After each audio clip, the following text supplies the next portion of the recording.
Bonsoir à tous et bienvenue dans cette nouvelle édition de Gatingo.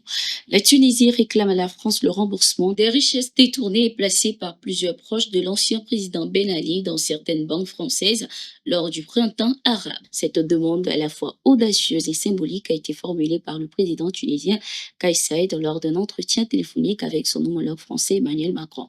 Le chef de l'État tunisien estime que la procédure judiciaire actuelle ne permet de récupérer que des miettes et appelle à la mise en place de nouveaux mécanismes pour une restitution intégrale au peuple tunisien. Les deux présidents ont également évoqué lors de leur entretien la guerre israélo-palestinienne. Kais Saïed a réitéré son appel à un cessez-le-feu immédiat, qualifiant le conflit de guerre d'extermination. Cette réclamation de la Tunisie intervient à un moment où la France est devenue de plus en plus indésirable sur le continent africain. Plusieurs pays africains dénoncent les attitudes condescendantes de ce pays occidental. Ces pays luttent désormais pour leur souveraineté réelle et l'intérêt des populations africaines. Au Sénégal, l'ancien président sénégalais Macky Sall se retrouve dans une situation délicate après la révélation par le Fonds monétaire international FMI d'une dette cachée estimée à 7 milliards de dollars, soit environ près de 4 billions 250 milliards de francs CFA. Ce montant correspond à l'écart entre les estimations officielles de la dette publique entre 2019 et 2024. Selon Eddie Guimaël, chef de la délégation du FMI, cette dissimulation a permis au gouvernement de s'endetter à des taux avantageux tout en masquant la réalité financière du pays. Cette stratégie a aggravé le déficit public, conduisant à la suspension du programme du FMI au Sénégal.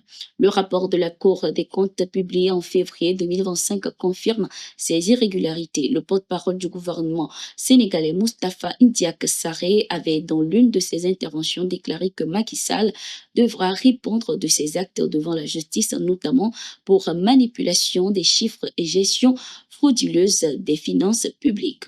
Lors du deuxième sommet conjoint de la SADC et de l'EAC sur la crise dans l'Est de la République démocratique du Congo, tenu virtuellement ce 24 mars 2025, 5 facilitateurs ont été désignés pour accélérer le processus de paix, notamment Uhuru Kenyatta, ancien président du Kenya, Olusegun Obasanjo, ancien président du Nigeria, Kgalema Motlanthe, ancien président de l'Afrique du Sud, Swale Work Zwende, ancienne présidente de l'Éthiopie, Catherine Samba Panza, ancienne présidente de la Centrafrique.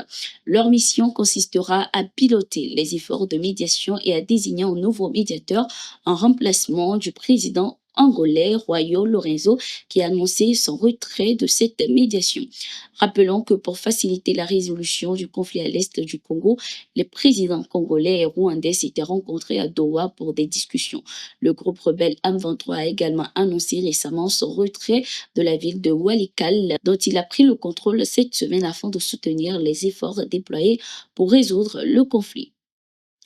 Au Burkina Faso, les forces de l'ordre et de sécurité burkinabé ont mené une vaste opération de sécurisation dans le quartier de Ouagadougou le 14 mars 2025. Cette intervention, coordonnée par la gendarmerie et la garde républicaine, a permis l'interpellation de 5 suspects liés à des activités criminelles, la saisie de 49 motocyclettes d'origine suspecte. La gendarmerie nationale et la garde républicaine remercient à cet effet tous les acteurs impliqués et encouragent la population à continuer de collaborer activement en signalant tout cas suspect auprès des services compétents. Au Mali, un attentat à l'engin explosif a coûté la vie à 2 combattants du mouvement pour le salut de l'Azawad ce samedi près de l'île d'Eliman dans le nord du Mali. Les victimes escortaient à cet effet un convoi humanitaire à destination de Ménaka. Le mouvement pour le salut de l'Azawad, allié aux autorités de transition, a réaffirmé son soutien aux forces armées maliennes dans leur lutte pour la stabilisation du pays, il faut le rappeler. Cet incident survient dans un contexte sécuritaire toujours aussi volatile dans cette région. Ainsi se referme cette édition. Merci d'être resté avec nous. Nous sommes en continu sur nos différentes plateformes.